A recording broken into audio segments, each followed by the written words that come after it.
अस्सलाम वालेकुम नाजरीन, आप देख रहे हैं बैठक गर्दी। मैं हूं आपका मेज़बान मोहम्मद अली खान।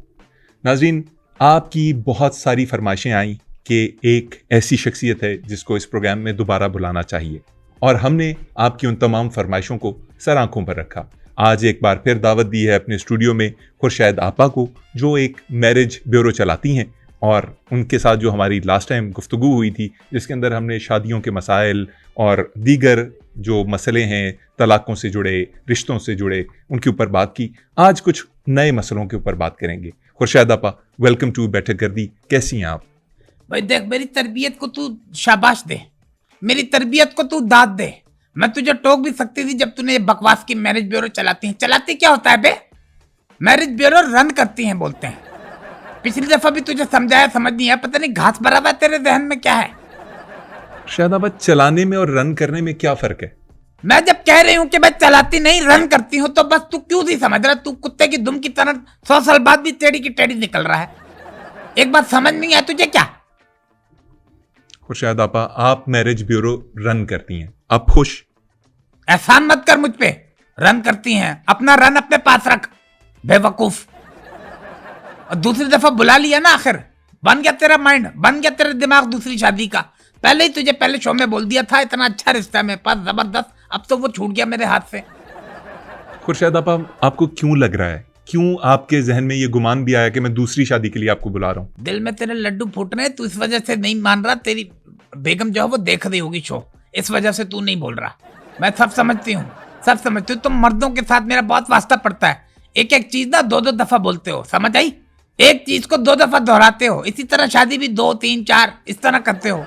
क्या मतलब एक चीज को 2 दफा दोहराते हो, उसे क्या मुराद है आपकी? तुम मर्दों को तो हर चीज में 2 ऑप्शन चाहिए।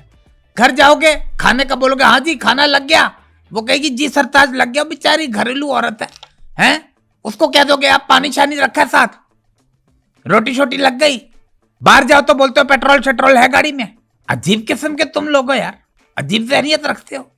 एक तो तुम लोग शादी करते हो, ऊपर से तुम्हें वादी भी करनी होती है। यार शादी वादी हो गई, क्या बकवास है ये? खुर्शैद आपा, मैं आप पे वाजे करना चाहता हूं कि मेरा दूसरी शादी का अभी भी कोई इरादा नहीं है। आप जितनी मर्जी कोशिश कर लें, मैं दूसरी शादी नहीं करूंगा। अच्छा, वो मुंह इकरार भी ये कहता था कि मैं शादी नहीं करूंगा। देखो आज माशाल्लाह से 3 शादियां, उसकी चौथी का भी जहन बन रहा है। इकरार की शादियों का मेरे से क्या लेना देना? तुम्हारा दोस्त नहीं है? दोस्त तुम्हारे से है, क्यों लेना देना नहीं है मेरा दोस्त, लेकिन उसकी शादियों से तो मेरा लेना देना नहीं है ना। तो कर लो तुम भी। तुम्हें क्या मतलब जंग लगा हुआ है तुम्हें, क्या है? इकरार की शादियों का जिक्र करने की जरूरत क्या थी मेरे क्योंकि सामने? मैंने शादी करवाई थी इकरार की, और किसने करवाई थी? तो वो करना चाहता होगा तो उसने की ना। अरे भाई नहीं कर रहे थे वो, तो मैंने मोटिवेट किया। इकरार को? नहीं बे कमले, उसकी जो बीवियां हैं उनको। उनकी बीवियों को आपने मोटिवेट करके हाँ। शादी करवाई? क्या मोटिवेट किया? क्या आपने उनको ऐसी बातें बताई कि इकरार से वो शादी पे रजामंद हो गए? मैंने कहा लड़का देख लो, थोड़ा बहुत कमाओ पूते है सुस्त। मैंने कहा देखो बात सुनो लड़कियों, बादामी तो अच्छा चल रहा है ठीक है, लेकिन ये फ्लेवर भी, इसका भी वक्त आएगा। ज्यादा बुरा वक्त आया तो किसी ना किसी दिन ये इस मुल्क का वजीर आजम बन जाएगा। बुरा वक्त किसका? मुल्क का। आपने ये कह के खवातीन को मनाया? तुम चेक करो कि तुम्हारी खुर्शीद आपा कितनी जीरक है।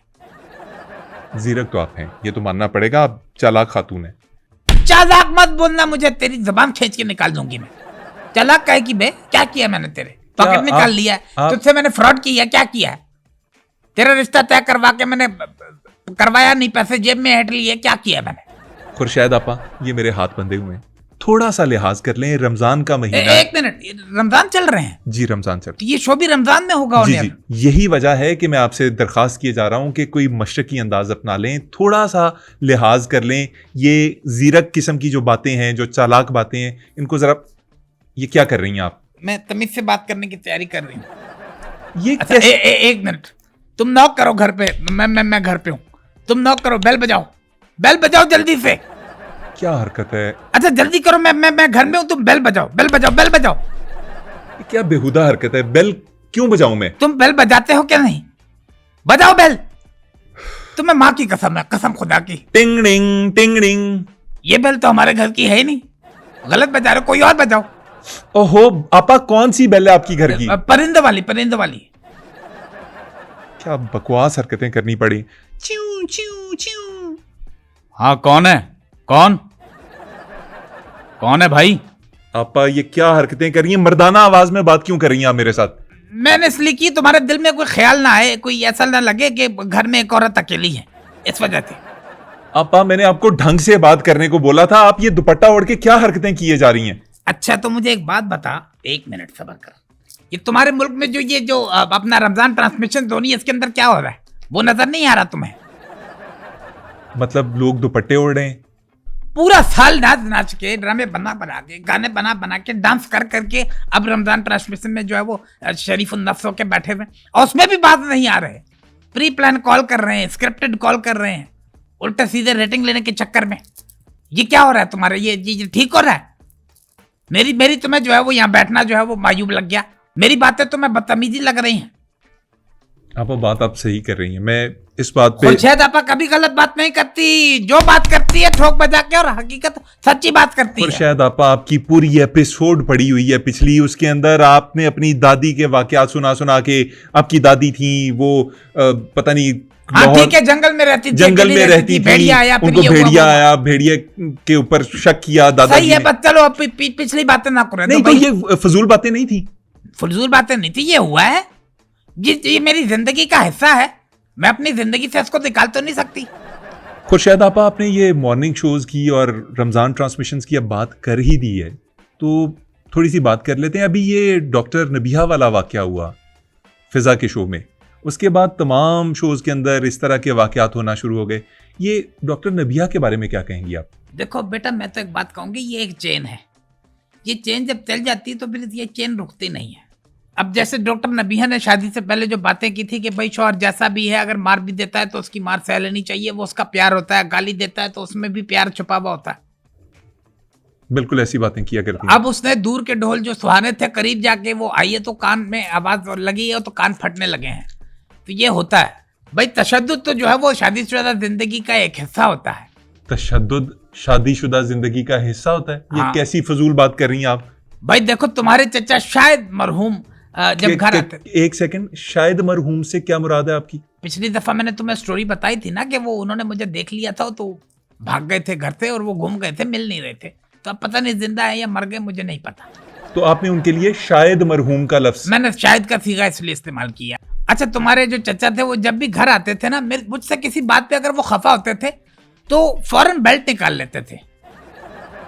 बेल्ट? हाँ, पहनी उन्होंने शलवार कमीज होती थी, लेकिन पता नहीं बेल्ट किधर से निकाल लेते थे और मुझे कहते थे टेबल पे हाथ रख लो। अच्छा, मैं चूंकि मुझे पता था वो हल्की फुल्की मार होती है तो मैं टेबल पे हाथ रख देती थी, तो मेरे इधर पीठ पे मार देते थे, बेल्ट हल्का हल्का बोलते थे, Who's your daddy? Who's your daddy? ये क्या बकवास? मैं कहती थी कैस ये आप क्या कर रहे हैं? ये कहते नहीं बताओ Who's your daddy? आपा ये क्या बकवास ये वाकया सुनाने वाला है? मतलब ये वाकया किसी तौर पे भी इस पब्लिक टीवी के ऊपर, चैनल के ऊपर सुनाने वाला है? हाँ तो तशद्दुद हुआ है ना, घरों में तशद्दुद होता है, डोमेस्टिक वायलेंस थोड़ा बहुत तो चलता है, लेकिन है बुरी बात, नहीं करना चाहिए, मैं इसके टोटली अगेंस्ट हूँ, लेकिन चूंकि हमारा वो पुराना सादगी वाला दौर था तो हम लोग सह लेते थे। मतलब आपके शौहर बेल्ट से आपको मारते और आपसे पूछते Who's your daddy? Who's your daddy? क्या नाम था आपके शौहर का? कैस। कैस? कैस, कैस नाम था उनका। वो क्या कहते थे? वो कहते थे भाई बोल Who's your daddy? तो मैं कह देती थी मुस्तकीम साहब मेरे वालिद साहब का नाम है। मुस्तकीम साहब आपके वालिद का नाम था? हाँ, मेरे वो बोटेनिकल फादर थे मुस्तकीम साहब। आप कैसी बातें करेंगी? बोटेनिकल फादर नहीं होता, बायोलॉजिकल फादर होता है। मुझे पता है बायोलॉजिकल फादर होता है, लेकिन मेरी वालिदा साहिबा की जो है वो दूसरी शादी हुई थी, तो ये जो वालिद साहब है मेरे मुस्तकीम साहब, ये मेरे असल वालिद नहीं थे, बायोलॉजिकल फादर नहीं थे, ये मेरे बोटेनिकल फादर इसलिए थे क्योंकि ये माली थे जिनसे मेरी वालिदा ने दूसरी शादी की थी। गार्डनर माली? गार्डनर माली थे, इस वजह से वो मेरे बोटेनिकल फादर हुए। मैं आपसे क्या ही बहस करूं इसके ऊपर? अब नहीं, बहस नहीं करो, मत करो बहस, हार जाओगे, मत करो बहस, अकल इतनी बड़ी दलील नहीं है। आपा शेर भी गलत है, हुस्न इतनी बड़ी दलील नहीं, ये अक्ल इतनी बड़ी दलील नहीं होता, हुस्न इतनी बड़ी दलील। खुद बताओ तुम्हारे यहाँ हुस्न कहाँ नजर आ रहा है? कहां से हसीन हो तुम, किधर से हो? हाँ, ये शेर अगर सादर आता है तो मुझ पे आता है, हुस्न इतनी बड़ी दलील नहीं। आप हसीन है भाई, मैं तो इतनी हसीन हूं, कुछ लोग मुझे हसीन कहते हैं और कुछ लोग तो मुझे जमील भी कह देते हैं। हाँ आपा, जमील तो कहीं कहीं से आप लगती हैं। ये रेहान ने जो जिन बुलाए थे पिछले दिनों, ये तुम्हारे स्टूडियो के अंदर तो नहीं है? मेरा पल्लू खींचा इसने। कौन है? कौन है? मर्द का बच्चा है तो सामने आ। क्या बकवास हो रही है ये? आपा जिन ने नहीं, ये वैसे गिर जाता है कभी कभी पल्लू, इसमें पल्लू तो सिरक जाता है। सस्ती इंडियन फिल्में देखने वाले, मेरा पल्लू बहुत मजबूत है, ऐसे नहीं गिरता, समझ आई? और वैसे भी तेरी खुर्शीद आपा ने नीचे बुनियान भी पहनी हुई है। आपा मुझे तो समझ आना बंद हो गई है कि आपसे किस मौजू पे बात करूं। जिस मौजू पे बात कर ले, खुर्शीद आपा बैठी हुई है। शादी पे कर ले, महंगाई पे कर ले, तलाकों पे कर ले, मुसीबतों पे कर ले, हालत हादर पे कर ले, जिस टॉपिक अच्छा पे बात करना चलें मैं आपसे बातचीत का आगाज करता हूं एक मौजू के ऊपर। मैं अभी पढ़ रहा था कि पाकिस्तान के अंदर जो जहनी अमराज हैं वो बहुत शिद्दत से बढ़ रहे हैं, बहुत तेजी से बढ़ रहे हैं, और पाकिस्तान में हर 4 में से एक फर्द जहनी दबाव का, जहनी अमराज का शिकार है। मतलब तकरीबन 50 मिलियन लोग पाकिस्तान में जहनी अमराज का शिकार पाए जाते हैं। हाय अल्लाह, 50 मिलियन, 50 लाख लोग इस बीमारी से जूझ रहे हैं। आपा 50 लाख नहीं, 5 करोड़ अफराद। हाय अल्लाह, 5 करोड़ हो गए। ये तो बहुत ज्यादा तादाद है भाई, लोग बड़े बड़े टेंशन में है इसका मतलब। बहुत। और उसकी वजूहात क्या है? महंगाई, हाँ, ये जो गलत शादी का लेट होना, शादी का जल्दी हो जाना, गलत लड़की से हो जाना, गलत लड़के से हो जाना, औलाद जो है वो वालदैन के मसाइल की वजह से जहनी मसाइल का शिकार है। हाँ। वालदैन जो है वो औलाद की जरूरत, औलाद की वजह से परेशानी से हो रहे हैं। तो इसके ऊपर बात कर लेते हैं, क्योंकि सबसे बड़ा मसला जो सामने आ रहा है वो ये है कि ये 5 करोड़ लोगों की सेहत को, जहनी सेहत को देखने के लिए सिर्फ 1000 के करीब साइकेट्रिस्ट हैं पाकिस्तान में, क्योंकि इस फील्ड को कोई इंपॉर्टेंट समझता ही नहीं है। नहीं, गलत कह रहे हो बेटा, 1000 नहीं है डॉक्टर जो ये काम देख रहे हैं, सिर्फ एक ही डॉक्टर है 5 करोड़ को देखने वाला। मैं समझा नहीं, एक डॉक्टर? अब वो भी देख नहीं रहा, वो भी घर पे बैठा यूट्यूब देख रहा है। वो यूट्यूब पे क्या देख रहा है? वो यूट्यूब पे उन 999 साइकेट्रिस्ट जो डॉक्टर्स है ना, उनको डिफरेंट मॉर्निंग शो में लोगों को पागल करता हुआ देख रहा है। बातें करने से बच्चे पैदा नहीं होते। हाँ, एक मुल्क है जहाँ बातें करने से बच्चे पैदा होते हैं। ये कौन सा मुल्क है? चाइना में होते हैं। वहां सिर्फ शौहर बीवी को यूं बोल देना, हेलो क्या हाल है, बच्चा हो जाता है। इतनी आबादी। ये बैठे बैठे यहाँ पे सिर्फ लोगों का दिमाग खराब कर रहे हैं और हल कोई नहीं बता रहे, बस अपनी बातें की और सीधा अपने व्यूज खड़े किए और निकल गए। आपा मेरी बात सुने, अगर 1000 डॉक्टर्स हैं और वो टेलीविजन के ऊपर आके लोगों को ये बताते हैं कि जहनी अमराज पाए जाते हैं, तो वो कम से कम कुछ काम तो कर रहे हैं ना, एक्नॉलेज तो करवा रहे हैं लोगों को कि जहनी अमराज पाए जाते हैं। वगैरह हमारे यहाँ तो जहनी जो मरीज होते हैं, किसी को जिनों का शिकार समझा जाता है, किसी को कहा जाता है इसके ऊपर काला जादू हो गया है। वो डॉक्टर्स अगर आके लोगों को ये बता रहे हैं तो उसमें क्या हर्ज है? वो गलत कर रहे हैं ना, बिल्कुल गलत कर रहे हैं। वो क्या गलत कर रहे हैं आपा? वो उन 5 करोड़ लोगों को ये क्यों नहीं बोलते कि खुर्शीद आपा अच्छे रिश्ते करवाएगी, उनके पास जाओ, वो तुम्हारी शादीशुदा जिंदगी को बना देगी। खुर्शीद आपा, आप अपना मंजन बेच दें। लास्ट टाइम भी आप मेरे शो में कह रही थी मेरे नाम की पट्टी चला दो, नीचे एड्रेस दे दो, ये कर दो। आप अपना मंजन बेच रही हैं। देखो बेटे, मंजन बेचने की बात नहीं है, जो बात हक सच है मैं वो कहूंगी। ये जो यूथ है ना, जिनकी लेट शादियां हो रही है, किसी भी वजह से हो नहीं पा रही, तो ये जहनी अमराज का शिकार इसी वजह से हो रहे हैं कि शादियां इनकी नहीं हो रही। तो अगर मेरे पास आएंगे तो मैं तो इनको फुल फ्लेज इंशाल्लाह इनका हरा भरा जहन कर दूंगा। आपा, आपके पास किस किस्म के लोग आते हैं रिश्ते के लिए? चलें, आप कह रही हैं कि लोग आपकी तरफ डायरेक्ट नहीं करते लोगों को शादियों के लिए। कोई आखिरी अहम बंदा बताइए पाकिस्तान के अंदर, कोई ऐसा नाम बताएं जो मशहूर हो और आपके पास आया हो। भाई देखो, ये जो अभी चल रहा है हकीम बाबर साहब, हाँ, ये जिन्होंने दूसरी शादी की है, जो हमारे शो में भी आए थे जी। हकीम बाबर साहब ने आपके थ्रू शादी की है? नहीं, मेरे थ्रू नहीं की, बल्कि मेरे ऑफिस मेरा रिश्ता लेने आए थे। पहले। ये तो उस लड़की से कर दिया उन्होंने। क्या मतलब? मुझे एक सेकंड, ये बिल्कुल पिक्चर क्लियर नहीं हो रही। वो आपसे शादी करने आए थे? हाँ भाई, मैं अपने एक दिन ऑफिस में बैठी थी, काम कर रही थी। इसका रिश्ता हो गया, इसकी अंगूठी बन गई, हाँ इसकी तलाक हो गई। इसकी तलाक क्यों? इसकी तो अभी तक मैंने शादी ही नहीं करवाई। तो खैर, इतने में नॉक हुआ और अंदर एक बारिश बुजुर्ग जो है वो ऑफिस में नमूदार हुए। बारिश बुजुर्ग? हाँ ठीक है। मैंने कहा जी किस सिलसिले में आए हैं? तो मुस्कुराए और कहा कि जी मैं आपसे निकाह के सिलसिले में हाजिर हुआ हूं। मैंने देखा, मैंने कहा काम क्या करते हैं? कहते हैं अपना कारोबार है, खाते पीते घराने से हूं। मैंने पूछा खाते क्या है? बोलते हैं बस जो मिल जाए, रूखी सूखी सलाजीत वगैरह। मेरा माथा ठनका। मैंने कहा क्या काम करते हैं? कहते मेरा ताल्लुक हिकमत से है। मैंने कहा आपका ताल्लुक जायज है? कहती नहीं मेरा ताल्लुक हिकमत से है और जायज़ है, मैं अपना कारोबार कर रहा हूँ। मैंने कहा चले ठीक है। मेरा भी माइंड बन गया, जैसे तैसे करके माथा ठनक रहा था। फिर मैंने कहा चलो जी रिश्ता पक्का, सही है, अब मुंह दिखाई दे दो। अच्छा, जेब से हकीम बाबर साहब ने पैसे यूं निकाले हैं, साथ में इतनी सारी दवाइयां गिरी है, तो देख के मेरी तो चीख निकल गई, इतनी खतरनाक दवाइयां। भाई मैंने कहा मैं तो नहीं कर रही शादी, मैंने वही इनकार कर दिया। मैंने कहा कोई और देखें। हकीम साहब ने जेब से पैसे निकाले हाँ, और उनकी जेब से एक पोटली गिरी जिसके अंदर दवाइयां थी, पता नहीं कौन कौन सी दवाइयां रखी हुई थी। तो कहते हैं अभी तो आपने हाँ की है तो इनकार क्यों किया? मैंने कहा वो मैं मुझे समझ नहीं आया ना, वर्कलोड ज्यादा है इस वजह से, और वर्कलोड की वजह से मैं आपको बताना भूल गई थी, मैं पहले से ही रिश्ता अज़दवाज में मुंसलिक हूँ। फिर हूँ करके निकल गया। मैंने कहा भाई मैं तो नहीं करूंगी। शुक्र है बच गई। आपा, आपने हकीम साहब को शादी करने से इनकार कर दिया? हाँ, सफेद इनकार किया आपने कर दिया, लेकिन फिर आप ये क्यों कह रही हैं कि आपने उनकी दूसरी शादी करवाई है? जब मैंने आपसे पूछा कि आपने किसी मशहूर शख्स की शादी करवाई है तो आपने कहा हकीम साहब की। हकीम साहब का नाम क्यों नहीं? अरे नहीं भाई, दूसरे दिन रिश्ता लेके वो बाबा फिर आ गया था। फिर क्यों आ गया? उसका याददाश्त का मसला था।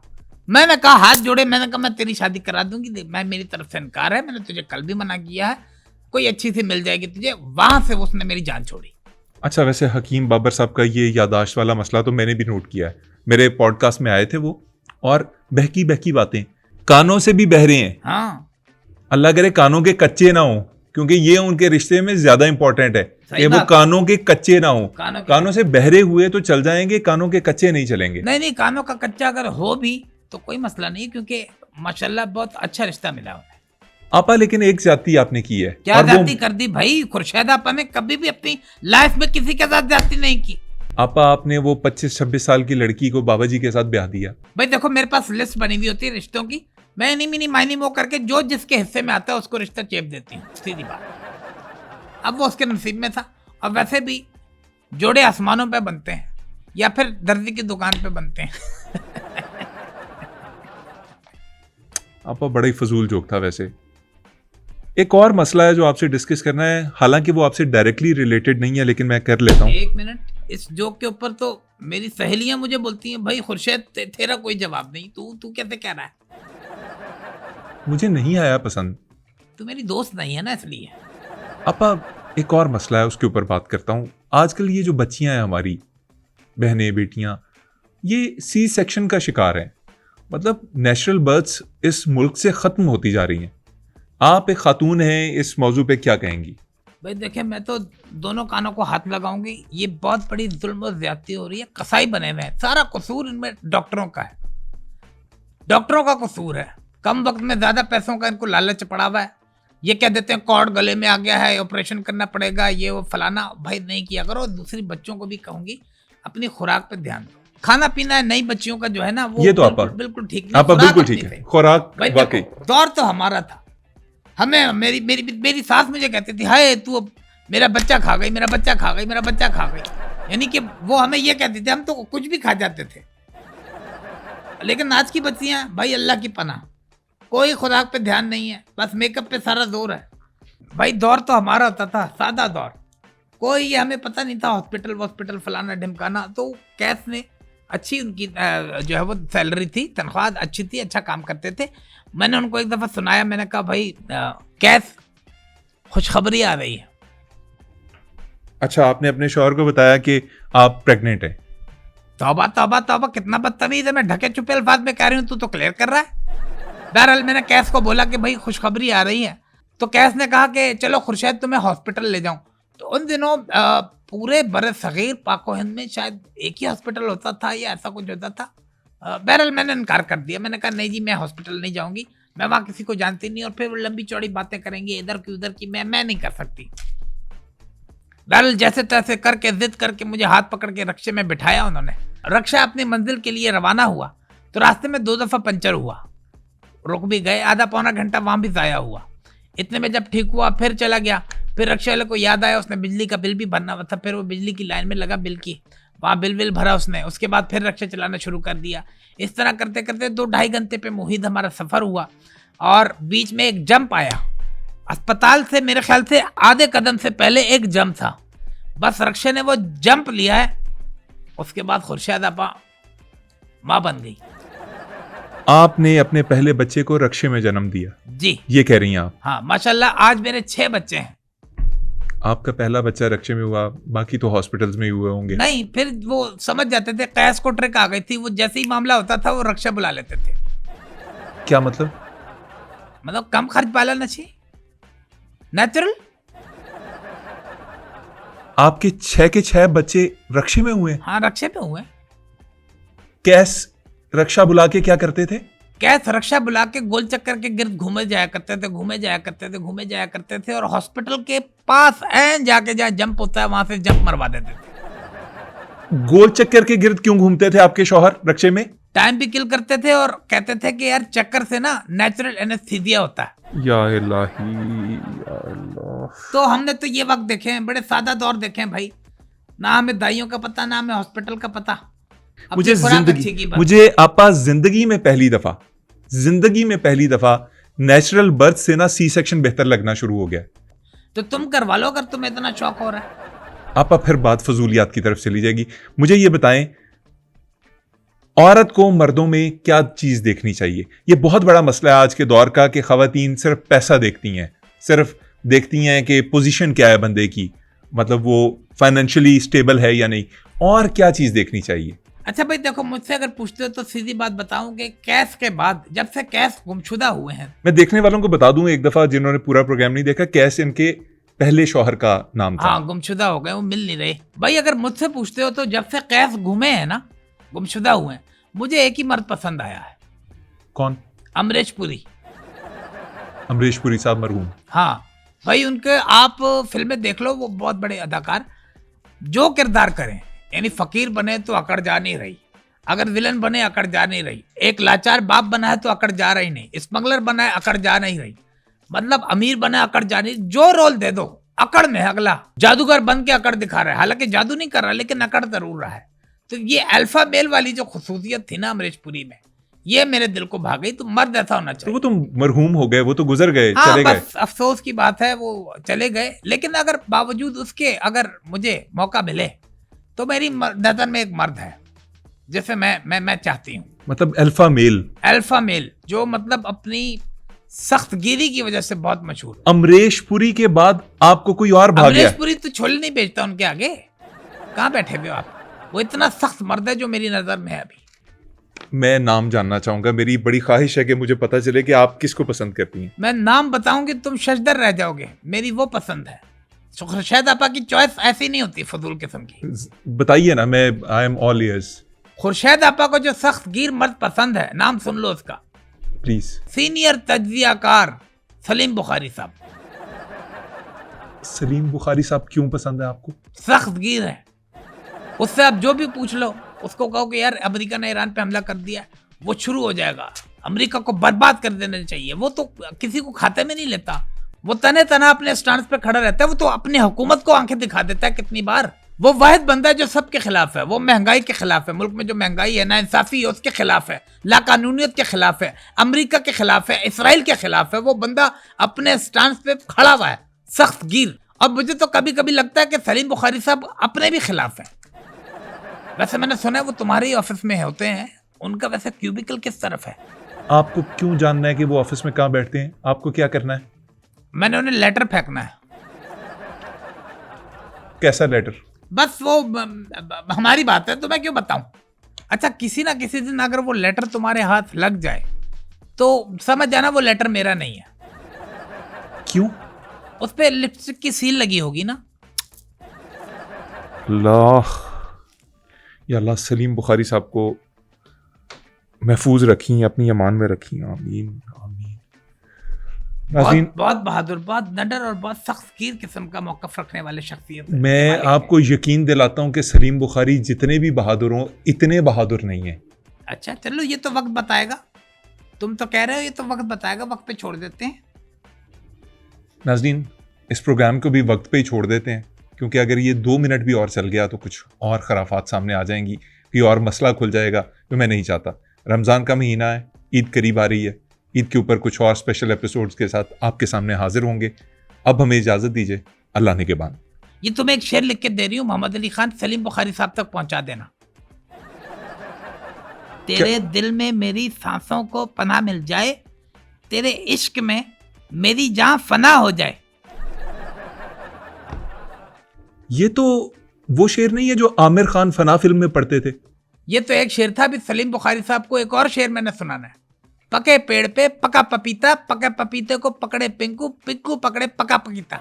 या अल्लाह। पका पिता, वाह। अब्बा।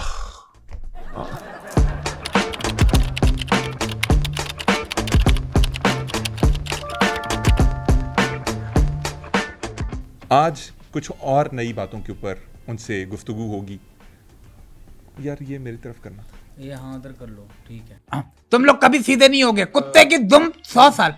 अगर घर में कोई खाना वाना दे तो बोलते हैं हाँ भाई रोटी शोटी लग गई। तुम मर्द लोग हर चीज में नहीं कहते, तुम मर्द लोग। तुम्हें एक तो शादी करते हो, उसके बाद तुम्हें वादी भी करनी होती है। हाँ, मैंने उनसे कहा देखो बादामी इससे अच्छा चल रहा है, इसका ये कि चलो नकारा सा है इतना फ्लेवर, ये फ्लेवर भी कभी थोड़ा सा लिहाज कर लें। लास्ट टाइम भी मैंने आपको बुलाया।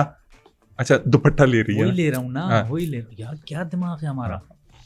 टिंग टिंग। जी कौन है? एक मिनट तुम बेल बजाओ। नहीं, अच्छा अंदर से मर्दाना आवाज में बात करें। हाँ। ये आप मर्दाना आवाज में क्यों बात कर रही हैं? रमजान है, मैं नहीं चाहती तुम्हें लगे कि घर में औरत अकेली है। आ जाओ चलो। हाँ कौन है? एक सेकंड, हमारे घर में तो ये बेल आई नहीं। अच्छा आ जाओ। ये दुपट्टा क्यों ओढ़ लिया है? मशरकी औरत नहीं देखी? एक मिनट। नहीं, ये तुम्हारे पूरे मुल्क में रमजान में क्या हो रहा है? हाँ आ जाओ। अब्दुल सलाम नहीं, अब्दुल सलीम। हाँ, क्या नहीं, कैस ये क्या कर रहे हैं? कैस नाम था। कैस, अच्छा। तो मैं कहती थी ये वाकया किसी तौर पे भी इस पब्लिक चैनल के ऊपर आपा ये क्या बकवास किए जा रही हैं आप? नहीं कैस नहीं, मेरे वालिद साहब का नाम बताती थी मैं। हुस्न इतनी बड़ी दलील नहीं। ये खुर्शीद आपा का शेर। नहीं, तुम्हारे में हुस्न नाम की कोई चीज है? आ जाओ। लोग तो यही कहते हैं अब भी। हाँ, लगता है तुम्हारे यहाँ पे जिन है, देखो मेरा पल्लू खींचा उसने। तुम्हारे हाँ ये गिराए और वैसे भी तेरी आपा ने नीचे बुनियान भी पहनी। और वैसे भी तेरे आपा। तो फैमिली में कौन कौन है? मैंने कहा खाते क्या हैं? कहते हैं बस जो मिल जाए, रूखी सूखी सलाजीत। मैंने कहा खाते क्या है? बोलती मैंने पूछा कहते हैं मेरा ताल्लुक हिकमत के शोबे से है, वहां पे मेरा माथा फिरौन ठनका। आपने तो नहीं करवाई ना उनकी शादी? वो तो आपके पास शादी की दरखास्त लेके आए, चले गए, आपने इनकार कर दिया। अरे दूसरे दिन फिर वो बाबा आ गया था। अरे नहीं भाई। आपा आजकल की जो बच्चियां हैं ये सी सेक्शन से बच्चे दिए जा रही हैं। नहीं बच्चे दिए जा रही हैं। नहीं, सी सेक्शन हो रहा है बेचारियों का। खुराक पे ध्यान दो।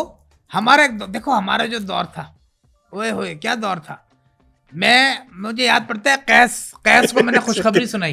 एक सेकंड, सॉरी, हम हर चीज खा जाती थी। हम, मेरी सास मुझे ताने देती थी, खावंद खा गई। मतलब देखो हम तो खावंद खा जाते थे। तो अगर जिंदगी में कभी मुझे खबर आई कि कैसा वाकई नहीं, तो मैं तो पहुंच जाऊंगी सलीम बुखारी के दर। आ जाओ। वैसे इनका क्यूबिकल कहाँ पे है? सही है। अच्छा वो वैसे इसी ऑफिस में काम करते हैं, तो उनका क्यूबिकल। हाँ वो पर अभी तो मैंने उनको वो भी सुनाना है। पके पेड़ पे पके पपीता, पके पेड़ पे पका पपीता, पका पेड़ या पका पपीता, पके पेड़ को पकड़े पिंकू, पिंकू पकड़े पका पपीता।